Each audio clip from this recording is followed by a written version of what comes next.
kita menyebut nama Muhammad selalu diiringi dengan Allahumma shalli ala Muhammad sallallahu alaihi wasallam dan sebagainya dengan salawat. Mengapa? Karena kecintaan kita kepada beliau sebagai apa? Itulah manusia yang sempurna.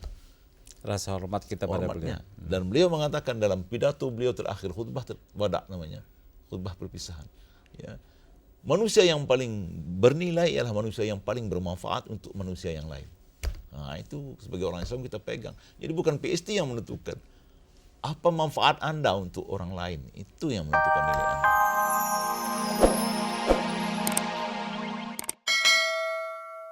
Pemirsa, izinkan saya memanggilnya Bang Imad. Ya. Bang, sekali lagi kita akan banyak berbicara tentang cendekiawan nih Bang. Yang dari sudut presentatif saja sudah satu yang kecil. Saya kira kalau dikatakan hanya setengah promil tidak terlalu berlebihan mereka yang berhasil ke S3. Ya. Saya kira kurang dari setengah promil barangkali. Dan mereka itu adalah cream of the creams. Mereka itulah harapan bangsa. Mereka itulah menjadi panutan. Tetapi itu saja tidak cukup kan Bang? Minta maaf dengan segala hormat saya pada ilmu pengetahuan itu sendiri, tapi kiranya ilmu pengetahuan itu saja tidak cukup. Ya. Ada sesuatu nilai lebih yang diharapkan, keteladanan salah satunya.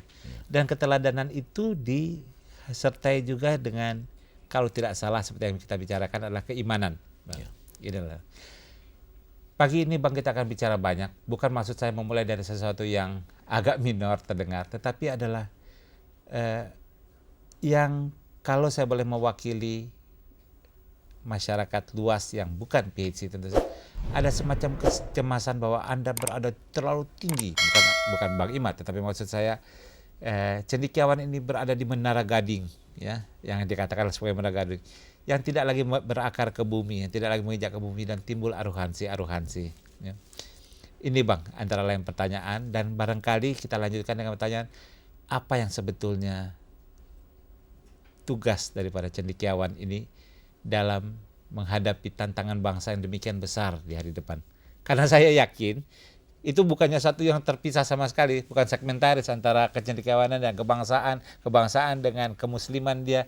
Saya kira itu satu yang integral gitu Bang ya. Agak lucu kalau berbicara terpisah-pisah gitu. Silakan Bang. Ya, satu hal yang barangkali perlu saya kemukakan untuk mengatasi apa yang saudara katakan tadi. Orang sudah menemukan sekarang di dunia ini, terutama kalau kita bicara soal human resource development, pengembangan sumber manusia.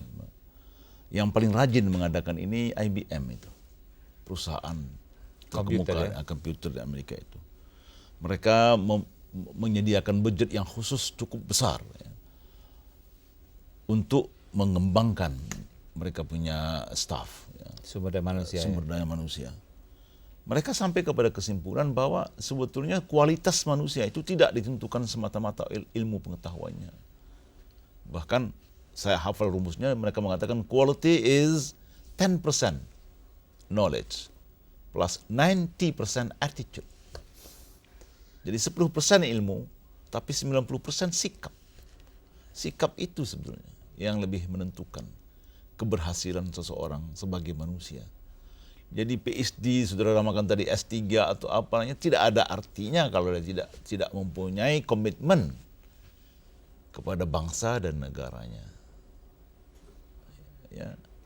Marilah kita lihat contoh yang paling gamblang itu kita tengok di kabinet kita ini sekarang lah. Kan banyak juga S3 situ kan. Tapi yang memimpinnya siapa? S1 pun tidak kan. Pak Harto presiden kita kan tidak sempat S1, cuma sekolah menengah kan. Mengapa beliau lebih bisa memimpin yang lain?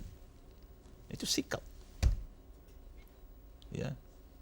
Sikap beliau yang concern kepada bangsa dan rakyat dan sebagainya, kesediaan mengabdi, kesediaan korban dan sebagainya. Kerudukan. Iya. Jadi kalau kita mau nengok keluar, saya selalu mengambil contoh itu perusahaan di Jepang itu, ya, yang saya kagumi itu yang dipimpin dan didirikan oleh Konosuke Matsushita, yang memproduksi alat-alat elektro nasional, Panasonic dan sebagainya itu. Ya. Itu dipimpin oleh siapa sudah tahu? Konosuke Matsushita itu hanya kelas 4, tidak tamat SD. Ya, ayahnya dengan sedih hati menyuruh dia berhenti sekolah ketika ayahnya itu bangkrut. Dia punya toko kecil, bangkrut. Tak sanggup lagi membayar sekolah anaknya. Ya, itu terjadi pada tahun belasan itu. Maka dia berhenti, terus bekerja. Ya, jadi tukang pel dan sebagainya. Akhirnya dia bekerja pada perusahaan listrik. Dia belajar situ bagaimana melilit transformer dan motor-motor kecil. Akhirnya dia buka perusahaan sendiri dengan modal kecil. Sekarang sudah raksasa. Dalam Fortune 500 dia sudah nomor 12 di dunia. Matsushita itu. Kelas 4. Jadi ilmu pengetahuan is not everything. Sikap. Dan sikap itu ditentukan oleh apa? Sikap itu ditentukan oleh set of values. Kumpulan nilai-nilai yang Anda yakini. Nah, atau kalau boleh saya pakai istilah Islam itu iman. Iman yang sangat menentukan. Rasulullah SAW sendiri kan tidak S1. Bahkan buta huruf. Kenapa beliau jadi pemimpin yang sekarang disebut orang namanya sampai hari kiamat? Kita menyebut nama Muhammad selalu diiringi dengan Allahumma shalli ala Muhammad sallallahu alaihi wasallam dan sebagainya dengan salawat. Mengapa? Karena kecintaan kita kepada beliau sebagai apa? Itulah manusia yang sempurna. Rasa hormat kita pada beliau. Dan beliau mengatakan dalam pidato beliau terakhir, khutbah wada namanya, khutbah perpisahan. Ya. Manusia yang paling bernilai ialah manusia yang paling bermanfaat untuk manusia yang lain. Nah, itu sebagai orang Islam kita pegang. Jadi bukan PhD yang menentukan. Apa manfaat Anda untuk orang lain? Itu yang menentukan nilai Anda. Ya. Keseangkuhan, kesombongan, arogansi itu sama kan sekali seperti setan. Ya. Tuhan sangat benci kepada satu sikap itu. Kibir. Karena kibir itu sifat Tuhan yang tidak boleh kita imbangi. Yang berhak membesarkan dirinya hanya Allah. Karena memang dia yang maha besar. Itu maka kita selalu disuruh mengucapkan Allahu Akbar. Allah yang akbar. Kita tidak boleh merasakan diri kita besar. Nah, inilah. Nah ini Bang ya, jadi sama sekali tidak ada alasan bahwa seorang cendekiawan dalam arti kata sempit, Ya. dalam arti kata titel itu boleh menjadi semacam si bos dari orang yang kurang pandai semata-mata karena dia itu. Ya. Bahwa dia menjadi teladan tentunya iya dong Bang. Tentunya masyarakat Tergantung ke akhlaknya bagaimana. Itu Teladan dia. dalam hal apa? Kita mengharapkan dia menjadi teladan. Ya. Dengan kata lain bahwa itu adalah satu seyogianya, seharusnya. Dia seperti satu mata uang dengan dua sisi. Dia cendekiawan, kita mengharapkan dia sekaligus juga bersikap dan berakhlak yang baik. Ya, betul. Nah, bagaimana nih Bang untuk menurunkan atau karena seringkali ya saya tidak berani saya mengatakan cendekiawan, tentu saja sama sekali tidak. Tapi seringkali saya cukup kok, nalar saya juga bisa menjawab segala hal kok kayaknya. Ya, pengetahuan saya bisa melihat segala hal kok. Iya. Ya, teropong saya di teropong bintang saya bisa membelah. Ya, humble itu ya teropong yang ya. Kenapa saya mesti ada kerundukan lagi? Nah, kenapa nih Bang? Ya itulah. Ya. Itu yang harus dijadikan ukuran. Nilai saudara ditentukan oleh manfaat saudara untuk yang lain. Sekali lagi Bang, ini penting saya katakan. Ya.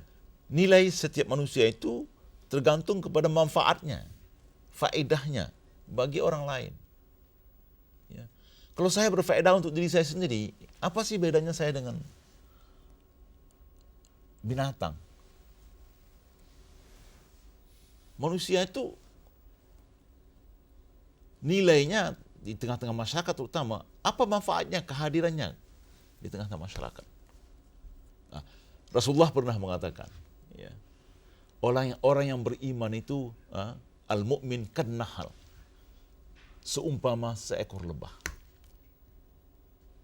Itu Rasulullah itu mengambil contoh paling tepat ya. Kenapa diambilnya lebah? Saudara mengetahui ada dua macam binatang, ya, yang bentuk fisiknya sama, tapi tabiatnya sangat berbeda. Yang pertama lebah, yang kedua langau. Tahu langau?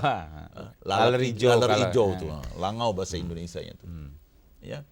Itu bentuk sayapnya sama-sama sama kan, kakinya sama-sama Ganda. 6, kepalanya bentuk hampir sama sebenarnya.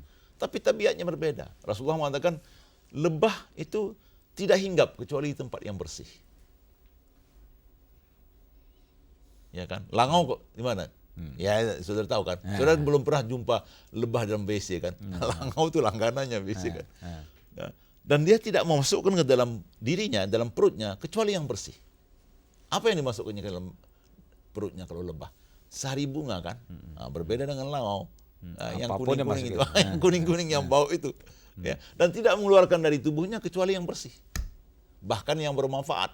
Bahkan Quran mengatakan syifa, obat bagi manusia. Sekarang terbukti bahwa manisan atau madu lebah itu merupakan antibiotik yang tidak bisa dibuat sintesanya. Oleh karena itu, semua obat modern sekarang, vitamin apapun orang bisa bikin sintesanya, sintetik. Ya, tapi lebah, Amerika sudah mengeluarkan jutaan dolar research bagaimana membuat artificial madu lebah, nggak bisa. Oleh karena itu sampai sekarang ini, ya, saya kebetulan 2 kali ke Amerika, dan pertama 3 tahun, kedua 6 tahun, dan kedua-dua kalinya di Iowa State. Itu salah satu negara bagian yang paling banyak menghasilkan lebah. Bahkan saya pernah dapat tempat tinggal yang tetangga saya itu memelihara lebah. Berton-ton, ratusan ton, ribuan ton itu dihasilkan lebah. Karena tidak bisa diganti. Selain daripada enak, dia merupakan obat. Dan ada lagi perkataan Rasulullah yang baik sekali tentang lebah ini. Kalaupun dia hinggap di ranting yang lapuk, tidak rusak ranting itu karenanya. Jadi kehadiran seekor lebah ke muka bumi ini hanya manfaat. Positifnya saja ada. Negatifnya tidak ada. Cuma ada yang satu yang nggak disebutkan Rasulullah. Sifat lebah yang tak disebutkan Rasulullah ini, barangkali Rasulullah berprasangka baik kepada kita, pengikutnya ini. Ya. Bagaimana prasangka baik? Saya katakan, karena orang Belanda kan pernah mengatakan, "Een goed verstand heeft een half woord nodig." Orang yang bijaksana hanya membutuhkan separuh kalimat. Nah, Rasulullah tidak menyebutkan yang separuh lagi apa, separuh lagi sifat lebah. Kalau dia diganggu, dia menggigit sampai dia mati. Nah, itu sifat orang mukmin itu mestinya begitu. Itu yang menjadi ukuran, bukan PhD atau doktornya. Ilmu yang tinggi bahkan berbahaya kalau tidak disertai atau tidak diimbangi dengan iman. Iya kan? Ilmunya itu hanya dipakainya untuk menguras kekayaan untuk dirinya sendiri tanpa mempedulikan hak orang lain dan kesempatan orang lain. Kalau itu terpulang pada kita lah, kita mau menjadi langau atau kita Menjadi mau lebah, terserah lah. Ya, Itulah yang menjadi ukuran.